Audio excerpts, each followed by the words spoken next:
Welcome, everyone. This is the PartsVu Xchange Talks Boating podcast.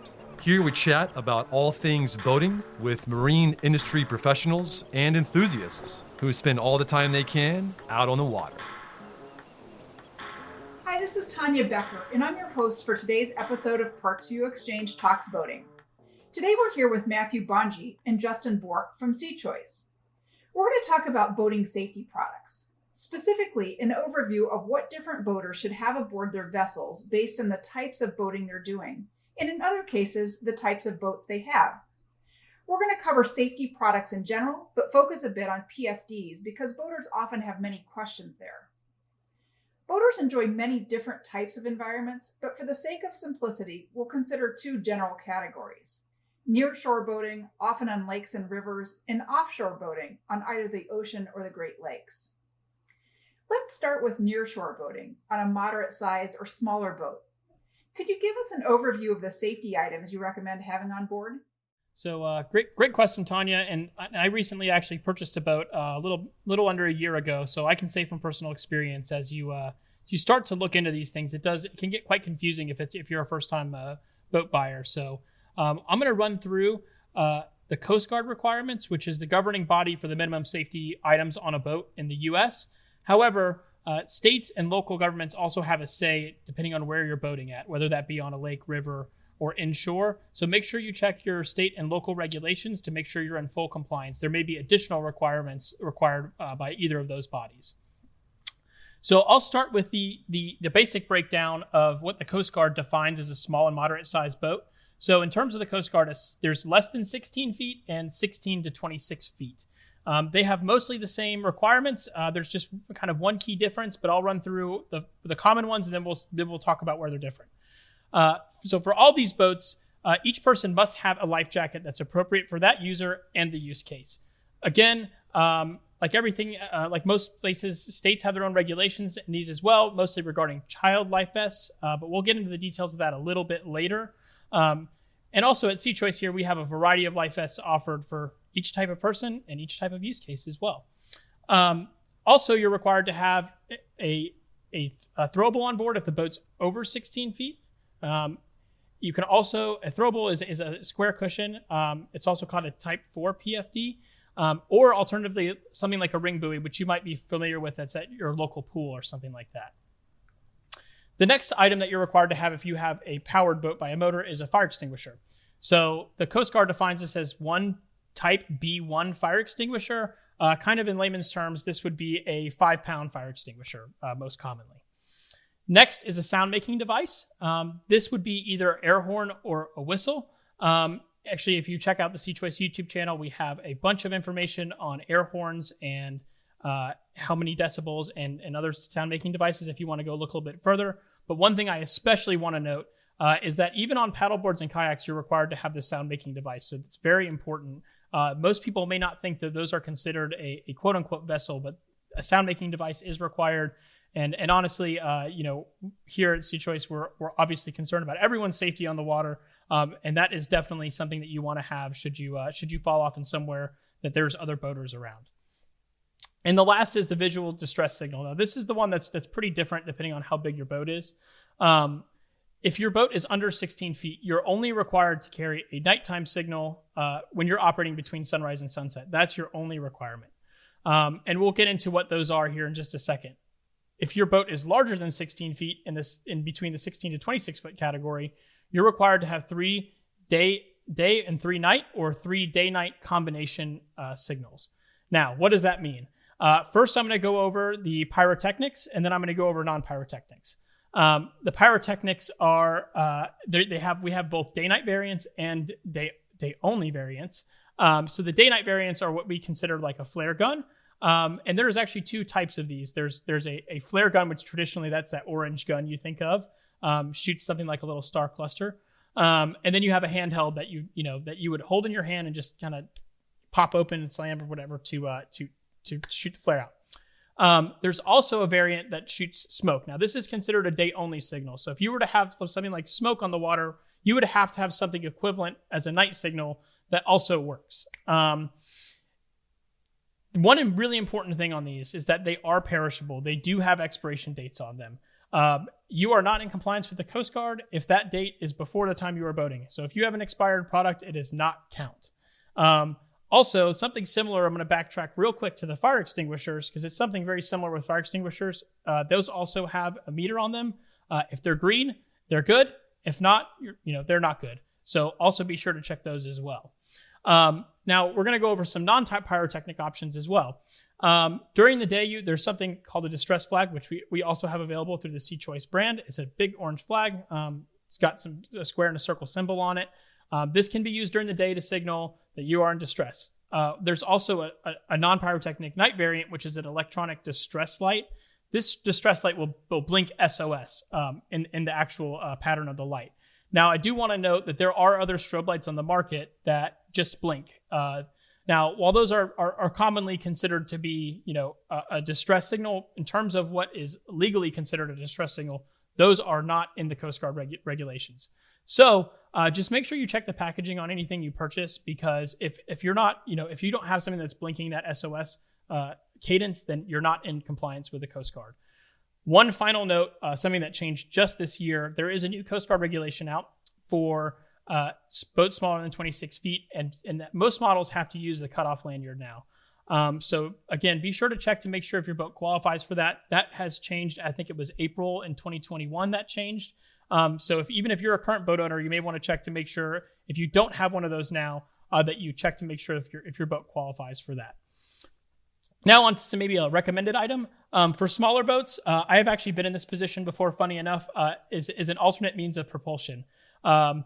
If you have a small boat and you think you can paddle it, always recommended to have something that would help you in a case where your engine dies. So while it's not required, recommended that you may have some oars or paddles on board to help get the boat to shore. I have personally been stuck about 100 yards from shore. We were going against the current. We didn't have oars in the boat, and I had to come wait for someone to bring me in to somewhere I could actually see from the boat. So that does happen. And then one final note, it's not a safety item, but always make sure you have enough fuel as a general rule of thumb. A third to go out, a third to return, and a third in reserve. So that is a huge issue in terms of who calls the Coast Guard. So very important. That's great, Justin. Just a couple questions for you. I wasn't the kill switch lanyard requirement. Is that now a federal Coast Guard requirement? Yes, that is a new requirement as of April 2021. Yes. I knew that several states had implemented that, but that requirement, but I wasn't aware that it was now a Coast Guard requirement. So that's great to know for all of us, really. And super helpful. I was also not aware that you needed a distress sound device on just even a vessel like a canoe or a kayak. I didn't know that either. It's not common knowledge because they don't have motors on them. It's not something that's commonly thought of. But in all honesty, the most likely thing you're going to fall off of, and if you're in a busy lake or somewhere like the intercoastal, certainly the most dangerous vessel to fall off of, because you're the least visible in terms of a very small vessel. So I think that's very important. The final thing I'll say is especially with the onset of the pandemic, there's a heck of a lot of new boaters out there. We've always had boaters without high levels of experience or maybe high levels of common sense, maybe. But especially with the pandemic, there's just more and more new boaters out there. Many of which who don't know these things. And I've heard stories of boaters sounding distress signals like whistles or whatever, waving distress flags, and other boaters pass them thinking that they're partying, they're celebrating. It's like, you hear a whistle out there, guys. This is not a celebration. This is a problem, and don't blow those whistles to celebrate. So absolutely, yes. I think equally important is that everyone knows what the distress signals are for when you're out on the boat and you see other people in distress. That's the responsibility of every boater out there. If you're ever in distress, you will appreciate that everyone else knows what's going on as well. So I think that's equally important. I agree. Yes, absolutely. So how about offshore boaters? When we think about offshore boating, most of us often think about boating on the ocean. That's the first thing that comes to our mind oftentimes, which is, we need to be careful on the ocean. That is most definitely true. I think most of us understand that.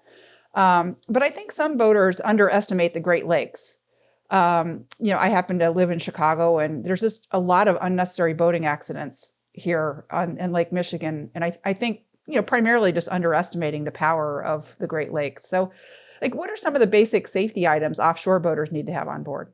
Well, yeah, Tonya. So I can definitely attest to that. I have even come across the Great Lakes in certain times where I'm not the most geographically sound person. I'll think to myself, wow, look at the oceans right there. Like that's how big they are. So you really don't know. And the currents run the same there. They're definitely quite as dangerous as the ocean. But so for offshore boating, there's some additional safety considerations due to the distance from land and other boaters. The boat size that we definitely want to cover is boats over 26 feet, because those are typically your offshore boats. The rules for these boats, they remain largely the same for Coast Guard regulations. The only difference in terms of equipment is the fire extinguisher. So for a boat of this size, which is larger than 26 feet, you need a B2 or two B1 fire extinguishers. And then, as Justin kind of simplified down earlier, the B1 are just a 5-pound extinguisher. So you would need 2 of them if you were going to have that type. But if you're going to have the B2 extinguisher, those are 10-pound fire extinguishers, and you would only need 1 of those. Another thing, this is a recommended thing, is that you want a Type 1 offshore vest. And what these do, this specific type of vest, what they do is they allow your head to stay above the water for the situation in which that you are unconscious in the water due to an accident. You definitely don't want to have your head go under if you're unconscious, because obviously there's a bad repercussion of that. So having this type of life vest would be definitely highly recommended. And then another thing that you want to do is make sure that you have something called an EPIRB, which spelled out, other than the acronym, is an emergency position indicating radio beacon. And what those do is these devices communicate your position through satellite to emergency services and locate your exact position for rescue. Well, these are not on the Coast Guard recommended list. Well, not recommended, but this is not on the Coast Guard list of must-haves. It is always a really good idea to carry one of these with you, and they are much more affordable right now than they were in the past. And speaking from personal experience, I once was, 2 summers ago, I was boating out on the Cape Cod in a place called the Cut. It is not the safest place to boat, but we were out fishing and we were trying to catch some fish, and it was not the best day for fishing, and we were really trying to stay out there and actually catch something, because who wants to go out fishing and not catch anything? So we weren't dumb. We didn't go out during a storm, but when we were out there, we got caught in a storm, and it was really scary. And we were about 2 to 3 miles offshore. And unfortunately, a wave, we were not on a large boat. So that was probably an issue as is. But a wave came over and toppled over the boat, causing the entire boat to flip over, and we all capsized out of the boat. There was 4 of us, me, my brother, and 2 of our friends. And we were stuck in the middle of the ocean for about 2 to 3 miles offshore in the middle of a storm. And the only thing that saved us was my cell phone. And obviously, this is why we really, really want people to get these radio beacons, because everyone else's cell phone on the boat got damaged by salt water and was not able to work. So I out of pure instinct, my phone was in my pocket. And the first thing I did when we capsized was I pulled my phone out, made a call to 911, and before saltwater damaged my phone and made it die, I was able to connect to 911, and they were able to track our location via GPS, and they actually were able to come out and save us about 45 minutes later. So this is something that I wouldn't wish on my worst enemy, and this is something that you really need to take into account, because these accidents happen out of nowhere. The ocean and the Great Lakes are no joke. Things can happen very fast, which is exactly what happened to me and my friends. So I definitely do not want someone to have that experience as well. You really need access to these items in seconds, because seconds can turn into minutes when it comes into life-saving devices. And having that radio beacon is definitely something that I wish we had and not had to just rely on a cell phone. So yeah, definitely take into account that when you're going out on a boat in the offshore boats, whether it's the Great Lakes or the ocean. Well, that's, a frightening story, Matthew. I thank God that thank goodness that you're okay, you and your brother and friends. You're very lucky that the cell phone worked, both in terms of didn't get wet and stopped working, and that it worked because you're service. That's what I mean. That's extremely lucky. Like he did a piece not that long ago, a blog post not long ago, explaining the different technology, like why you need a VHF radio or an EPIRB or something on your boat. In addition, a cell phone doesn't cut it, and a lot of people don't understand. Shockingly, I had T-Mobile, and I was the one that got service. So I guess that's a little shout out to T-Mobile. Shout out to T-Mobile. If T-Mobile's listening, give me an advertisement. And I'll add to that, most of the places that I fished offshore, you're not even just outside of a cell phone range. You're miles and miles at a cell phone range. I've been as far as 100 miles offshore before, and there's no boat within sight anywhere. So, if you run into issues out there, having everything that's listed on this list accessible is very important, especially your life jackets. Your life jacket doesn't do anything for you sitting in a compartment locked in a hatch on your boat. Having enough for everyone is one thing. Having enough for everyone in a place where you can get to them very, very quickly is the safest and best option.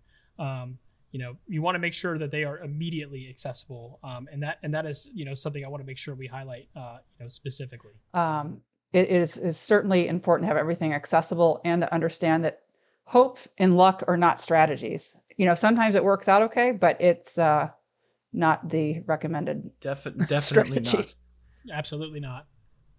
And every boater that unfortunately sometimes has to learn the hard way has a story about someone they know or themselves that didn't cut it. And I think that all you can do is learn from everyone else's experience and just be as safe as you possibly can, because it's all about having fun and enjoy. And it's a lot easier to have fun and enjoy when you take care of the safety first. So let's move to PFDs. There are different types of classifications of PFDs, of course, based on the types of waters or the type of activity that you're doing. Could you describe these types so that the listeners can better understand the breakout? Sure. Yeah. So I think that an easy way to explain this, again, life jacket types can be a little bit complicated. We're going to try and break this down into a simple sliding scale. So we have a kind of a sliding scale of safety and comfort. You have 5 different types of PFDs. We've already covered one with a throwable. That's a type 4 PFD. Your type 1 and 2s, which Matt already mentioned, type 1 is the Offshore Vest. Your type 2 is similar, but it's safety geared. It's a horseshoe vest that people may have seen before. These are very safe. They're made for emergency scenarios. They're made to keep you alive in the water should an accident happen. They're not super comfortable, but they do their job, right? They keep you floating. Typically, one thing I want to note about these, it's not necessarily safety related, but just to note, these are made of nylon, they are prone to mold and mildew if they're not taken care of. So just, the care instructions of these are pretty important. Just make sure you're checking them, make sure they're functional, make sure they're in good service. So that's very important as well. On the sliding scale, more towards comfort, we have type 3 vests. These are more geared towards water sports like tubing or paddleboarding or kayaking. If you think about these are the typical 3 or 4 buckle vests or zippered front. They're generally made of neoprene. They're more comfortable than your type 1 or 2 vests. And again, they're good for people who don't necessarily need that much flotation. They're not necessarily geared towards an emergency, but if you're out on the water having fun and need a vest, for something like tubing, this would be kind of what you're looking for. And then we go on to type 5 vests, which are special use vests. Typically what you see in this category are inflatables. And so we'll get into a little bit more details about inflatable life vests, but it works similar to something like an airbag around your body. And then one thing I want to quickly note is you may have seen people wearing these flotation belts. In terms of Coast Guard regulations, those are not considered flotation devices. Not that they're not necessarily good to have, but they are not considered a flotation device for the Coast Guard standards. People often wear those when they're paddle boarding or something like that, I think. Is that correct? At least from what I've seen. I think some of it might have to do with comfort and everything, but I guess you don't really want to. I wouldn't worry too much about comfort when it comes to safety if that was me. So I've never seen anybody use those for a PFD on boats, but maybe I'm just out of it. I don't know. Most of my experience is on larger boats, so we carry the horseshoe ones with us. So I personally have actually not used one of those. But around and talking to some people, apparently that's becoming more common. Yeah, makes sense. Yeah, especially as I think a lot of paddleboarders do use them. So, good. How about PFDs for kids? I believe there's some special considerations there that people need to think about. Oh yeah, definitely. I think that's also a good transition from just talking about the types of PFDs, because I also think when it comes to safety on the water, and if you have a child or you're with a kid, whether it's your nephew or anything like that, I think everyone's really trying to focus on the safety of the child. I think no one wants anything bad to happen to a child. With that being said, the children are at the most risk for danger while around the water. So extra precaution is always recommended to be taken with the designs of the PFDs. Infant PFDs, for example, are the only model that requires a crotch strap. This ensures that that flotation device will stay secured to the infant in the proper position while they are in the water. The infant flotation devices also require a larger neck pad, unlike Type 3, but like Type 2, which will turn the head up in the water, keeping the face out of the water for breathing, which is something that we talked about earlier, where it helps for certain cases, if obviously for infants if they can't swim, but for someone that's unconscious, you want to have that as well. For the children above the 35-pound infant class, there's multiple options depending on their size and weight. Again, it's really, really important to find a PFD that is properly sized and properly worn for maximum effectiveness based on your child's size, weight, and swimming abilities, because every child has different abilities, whether it comes to swimming or anything, also with size and weight and everything like that. So you have to take into account everything specific for your child or the child that you are technically the guardian of for that specific instance. In every state in the United States, children below a specific age are required to wear a life vest at all times while on the boat. The cutoff age varies state to state, so what we recommend is to just check your local regulations to make sure you're in compliance, because I can't just give a specific one age because it's all varied state to state. So make sure that if you are going out on a vessel with a child that falls into that category, below that age, that you ensure that they have a life vest on to ensure that they are at the utmost, to ensure that they have the least amount of risk to get into an accident. And sometimes I think people let their kids pick out a life vest, or a PFD, thinking that, the kid will be more excited to wear it, if they think it looks neat or whatever. I very much, and I know this doesn't necessarily have anything to do with regulation, Coast Guard regulations or anything, but I very much encourage people to pick a PFD for visibility for anybody, but kids especially. A blue life vest or a blue PFD may not be the best option. I've been out. I'm sorry, Tonya, but I was just going to say that's why you see on most boats they have those bright orange ones. That's right. For commercial boats, or whether it's like a ferry over somewhere, or like a fishing boat, they always have the bright orange ones. Yeah. I've been out with my nieces before, the kids were tubing, and one of my, they eventually fall off the tube, and one of my nieces almost got hit by another boat. She was thankfully visible in the water, but I thought, my God, if she wasn't visible, it could have been worse, more scary. Absolutely. Again, I think that goes back to just, abilities and, whatever, do what makes you do. Make sure you're comfortable with the choice you make. I agree. Having a child pick out anything to do with safety doesn't necessarily always make sense.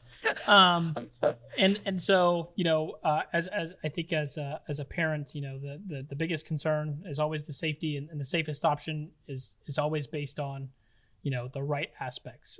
In this case, size, weight, and swimming abilities are kind of the three that I would think about are the most common and most important for safety. Inflatable PFDs, I know, have been around for quite a long time now, but are newer to some boaters. When are inflatable PFDs a good idea? And, maybe when are they not such a great idea? Yeah. So I think the one great thing about inflatable PFDs, that, again, we've kind of gone over this implied in some respects, but one of the biggest issues that's seen around the industry is that people don't like to wear their life jackets. And so whether they should be or not be wearing them. Sometimes they don't like to wear them because they're not really comfortable. If you're in summer in Florida and it's really hot, that's an extra layer you got to put on. Now, again, we would always recommend if you need it, wear it. Even if you're an adult, wear your life jacket. If you need one, it's better to have it on than be scrambling for one as you're going into the water. But I think the great thing about inflatables is they're very comfortable. They take up less space on your body. They're very cool in terms of being out in the summertime.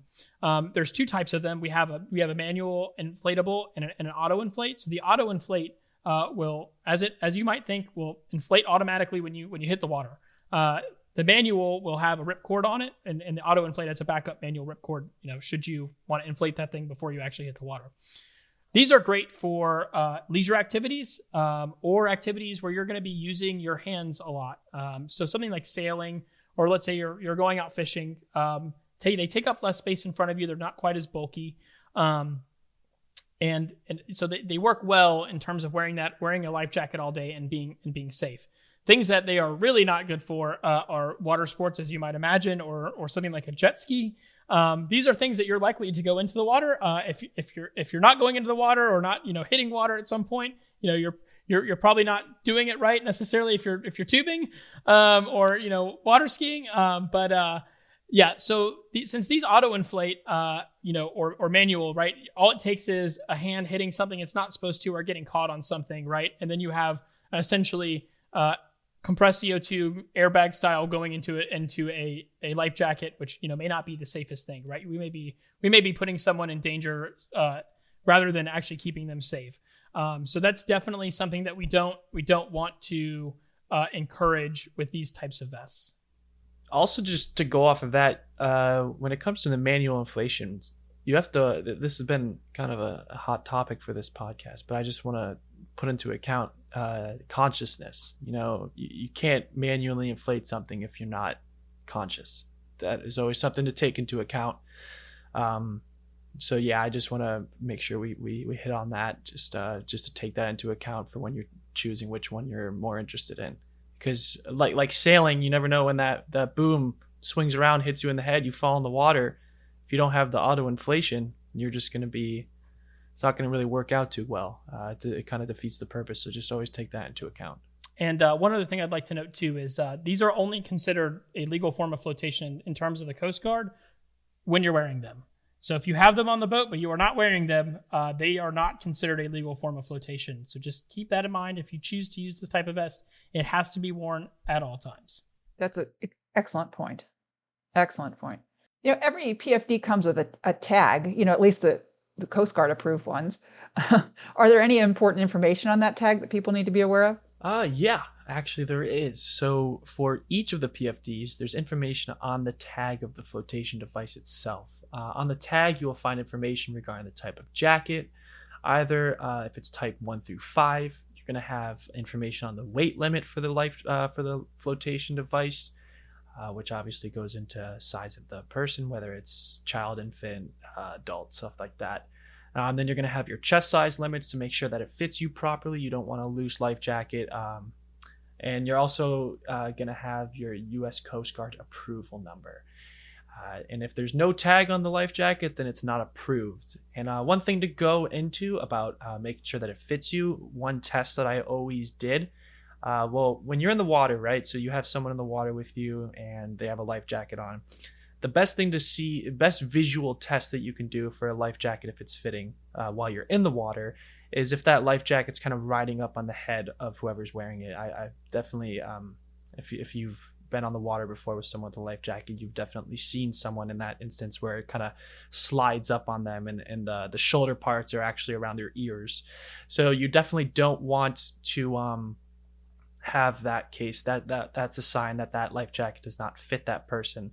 And a test that you could do outside of the water before you even get in is you actually this would probably be easier for a child. I used to work at a boating camp, so what we would do is we would actually grab those straps that are onto the shoulder and we would kind of, as a joke, we would lift the kids up, and if they slide down, then obviously it doesn't fit. But you could also do that with adults. You don't need to pick them up in an instance. Adults probably wouldn't like that as much as a kid would. So you can just kind of pull up on those the shoulder parts and make sure that it's fitting them. You don't want, because that's just a sign if it doesn't fit them or not, if it's riding up on their head. So that's always a good test to do before you even get out on the water. That's great. Yeah, it'd be tough to pick up a lot of adults, unless Yeah. without major working out. Oh, yeah. Just on another kind of quick topic, I think there are now PFDs that meet both U.S. and Canadian requirements. Do those PFDs have different tags? Yes. So you're exactly right. The U.S. and Canada are merging some standards in terms of what's on that tag, and so that things can be certified both in the U.S. and Canada in the same life jacket, which is great. Right now in the type, with the type 1 through 5 designation, those are only certified in the U.S. These other life jackets will be dual certified, and you'll be able to tell because these life jackets, instead of being referred to as type X, Y, or Z, right? You're going to have a number on the label that will say level 50, 70, 100, 150, and 275. Now these correspond with the buoyancy provided by the device, so more higher number, more buoyancy. These are not in pounds; they are in something called newtons. But just know that in this case, more is better. So for us, our for Seachoice at least, our Type 3 vests will now be referred to as level 70 vests. So that's, if you're kind of looking for a correspondence, some correlation in terms of what we're looking at. The level 70 vest will be kind of a transferable with the Type 3. Right now, as of now, Type 1 and 2 vests, they're going to remain the same in the U.S. Those are not going to require new classification. I'm not putting that out in the future, but as of right now, those are remaining the same. But on the tag, you'll see this level, what level of flotation it has. So that will be replaced the type. You'll still have most of the same other information in terms of weight limit, chest size, etc. I'm assuming, just for clarity of communication, that you all will, product descriptions and so forth, indicate both the type number and the Yes. Because that would be super absolutely confusing for a good while, I would imagine. Yes. Sorry, Justin. Yeah, I was just gonna say, in the Seachoice catalog, it breaks everything down by category. So what you can find on the Seachoice catalog, for example, is you'll find the life vests, and in that life vest area where it's showing the product, they'll break down by type. They'll have certain product numbers for each size, weight, everything like that. So you can always, if you're looking on the catalog, or if you're going to even just outside of Seachoice, if you're looking on a catalog like that, they will always have the type and everything like that listed. That makes tons of sense. Well, this has been a fantastic discussion. I think super helpful. I mean, I think that people will find this extremely helpful. But before I let you go, I just wanted to ask a quick non-Seachoice, non-safety question. Where are your favorite places to boat? Matthew, you want to chime in? As much as it brings back interesting memories about boating on the Cape Cod, I will forever love that place because I grew up in Boston and lived there for 21 years. I boated on the Cape for probably every year and multiple times. That will forever be my favorite place to go.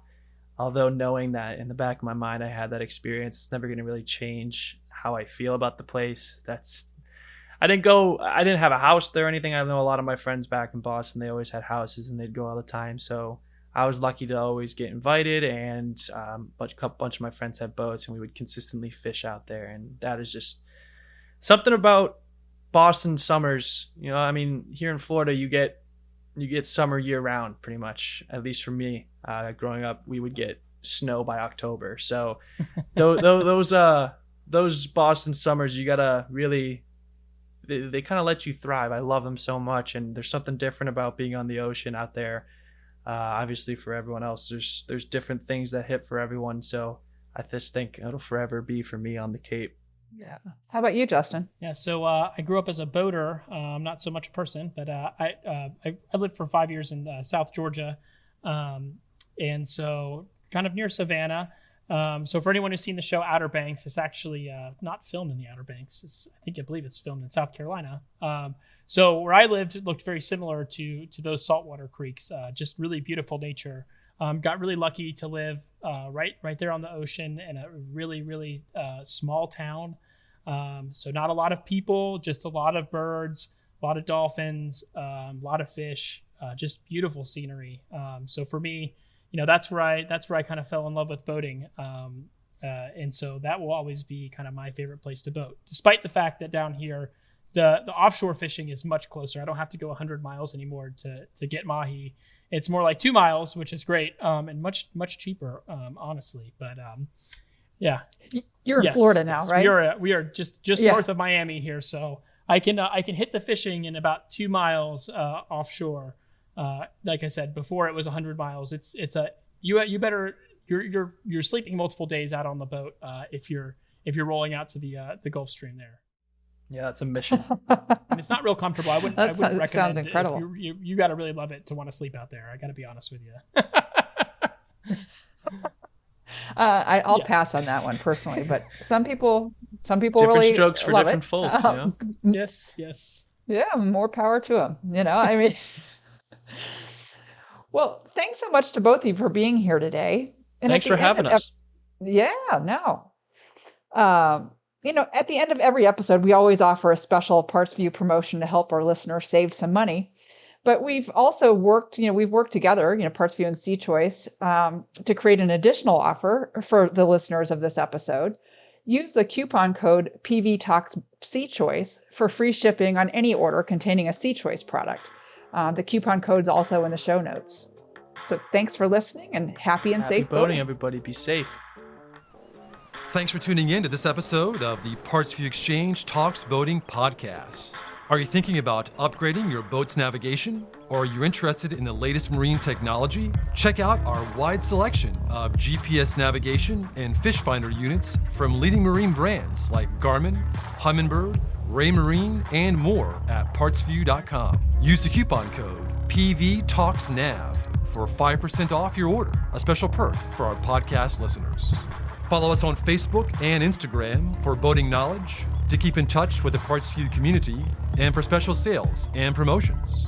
Don't forget to subscribe, rate, and review this podcast, and check out the show notes for the coupon code just mentioned, more information about PartsVu and the products we offer, as well as our boating blog, the PartsVu Exchange. And a big thanks to Mind for performing the original music featured within this podcast.